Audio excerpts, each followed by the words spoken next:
everybody, it's Jennifer from the Chronicles, and I'm here at the Agora with the Lords of Acid, Sin and Marieke. Yeah. Got it. Okay, I got it. I was like stressing about not sounding stupid when I said that. So no, not at all. Yeah, I'm super geeked, like fangirling to be here because I've been a Lords of Acid fan since like a long time. I don't want to say how old I am because I know you probably weren't born when they first started. So no, yeah, she wasn't. Yeah. Doesn't matter. Wait, it doesn't matter. It doesn't matter. You're here now, so that's all that matters.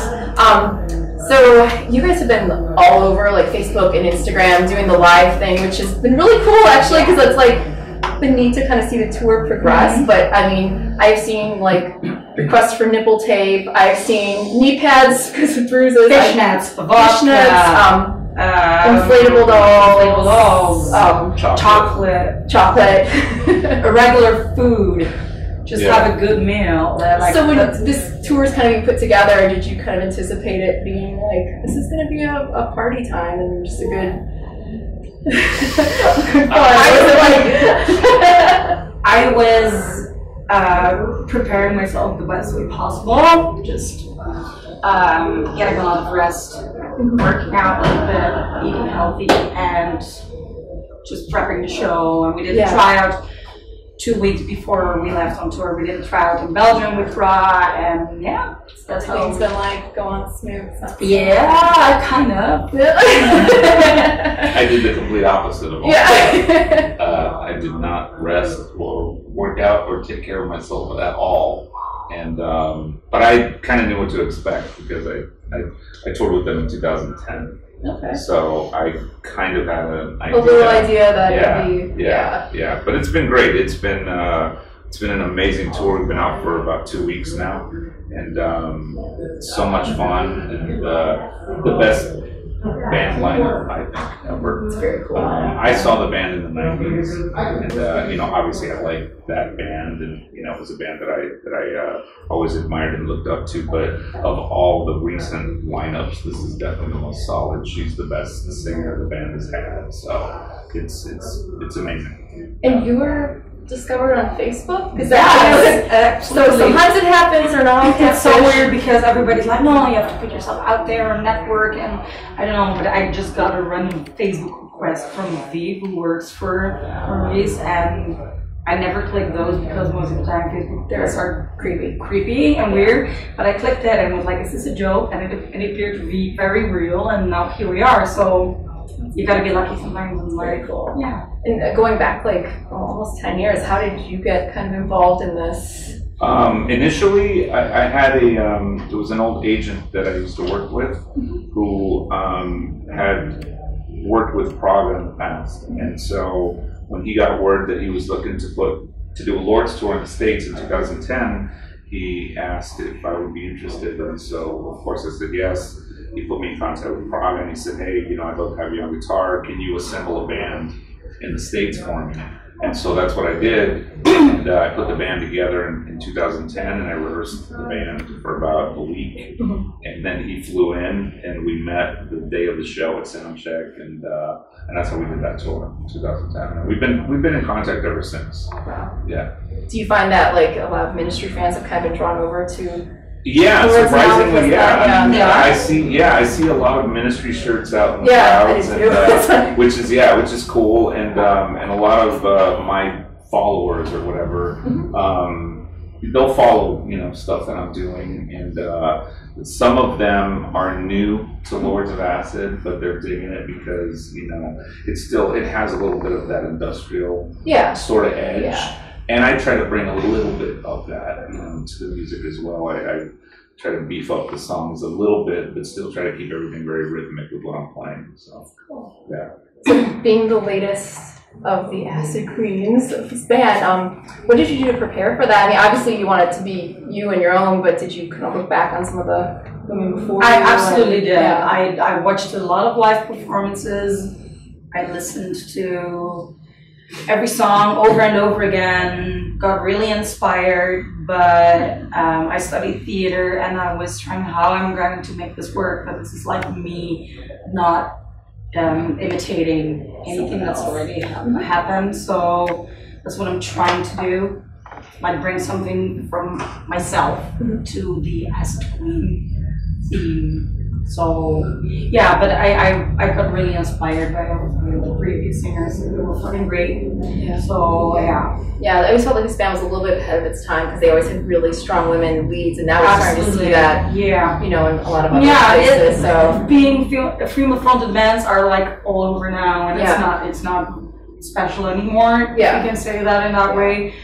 But I think performing, like understanding the act of being the Acid Queen, still being able to perform the music like vocally, like correctly and everything, that combination is interesting. Yeah. So like interpretation and technically singing, that's what I tried to combine. That's a theatrical show. So now, were you both involved in kind of the collaboration for this new album out?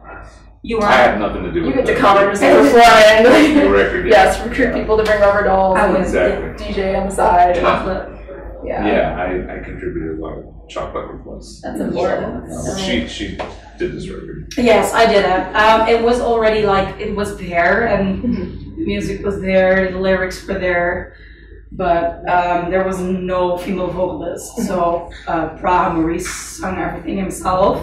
So I got to listen to that over and over again, and then we went into the studio and we redid things, and we lowered keys, higher keys, and until we got the sound right that he had in his head. He had like this vision of what it should sound like, and we tried different things with my voice, and then this is what came out, In Kink. Yeah, well, pretty good. So we did a review on our website. Good responses to it. Yeah. Oh, awesome. So being out on tour now a little bit with these other bands that have kind of been on the fringe, you know, and I'm gonna probably address it to you. Having been in the 90s era band before, what kind of advantages or disadvantages do you see the way the industry is now for these kind of fringe bands? I know you guys were crowdfunded for this last album, I believe, and a lot of bands we talked to, like, that's the way they're going. Thank you, by the way. Yeah. I think that's kind of a benefit for the non-mainstream. Sure. I mean, And do you like it? Well, I think that you have to either embrace all of this new technology and all of these new ideals, or you kind of get left behind nowadays. And I wish that we had some of these things when we were starting out. You know, I mean, back in the day when I was first starting, we did it the old school way of flyering. Like literally, I was on the Sunset Strip passing out flyers. That is so iconic. Because there was no internet back then. Back then it was like you were in people's faces and, hey, please come on my show, blah blah blah, it was that kind of shit. But now, I mean, it's pretty amazing that you can be, you know, some band in some small town somewhere and have fans all over the world. And you know, the reach that the internet has, and it has its pros and cons. You know? Because there's so much material out there. There's so much. It's so flooded with everything. That's one thing. And clearly, the you know, everyone stealing your music. That's a whole other thing, which has, you know, again. That's why I say there's pros and cons to it. The advantage, and what I always tell these new bands is, fuck, you know, use it to your advantage. You know, do as much as you can on your own, and to try and get your music out there to as many people as you possibly can, because you have it at your fingertips now, which we didn't before. But be careful, because there's like predators. Predators and pirates. Like you can be inspired by someone, but a lot of people are just like copying. Be careful. Yeah, for sure. Well, with this new tour, I mean, obviously you're performing both the old and the new music. Do you have any favorites that stand out from the old catalog? The song, I really like the Farstalker album, because it has like more the industrial vibe to it. But I also really like the Voodoo stuff. Out Comes the Evil, Screwed by You from Farstalker. Crab Loves is my favorite. I was going to ask, is there anything, because I mean, there's like interesting, I love the band, but there's some interesting songs out there, and are there any, like Crab Loves is one, which is an amazing song, but like, let's be honest, what it's about, someone who enjoys their crab loves, and then like Doggy Tom, about someone who likes their dog a little too much. Are there any songs where you're like, oh, like, I don't know if I want to No. Sing that one? To be honest, no. Okay. I'm open to anything. Yeah. No, Yeah. I don't want to talk about Doggy Tom. No. I don't mind. No, I think everything with Lords, you don't have to take it too seriously. Yeah. Just embrace it. Yeah. It's if you take it too seriously, you're in the wrong place. I don't know. It's an act. Right. It's enjoying. Exactly. It's enjoying sex. It's enjoying the music. It's Yeah. fun, but it's an act. Yeah. For sure. I like playing Rough Sex, Take Control, and Most Wonderful Girl. Most Wonderful Girl. Yeah, like the first Lord's album, Lust, is one of my all-time favorites. Yeah. So I really dig playing those songs. They're just fun to me because, you know, it takes me back to when I first heard the album when it first came out.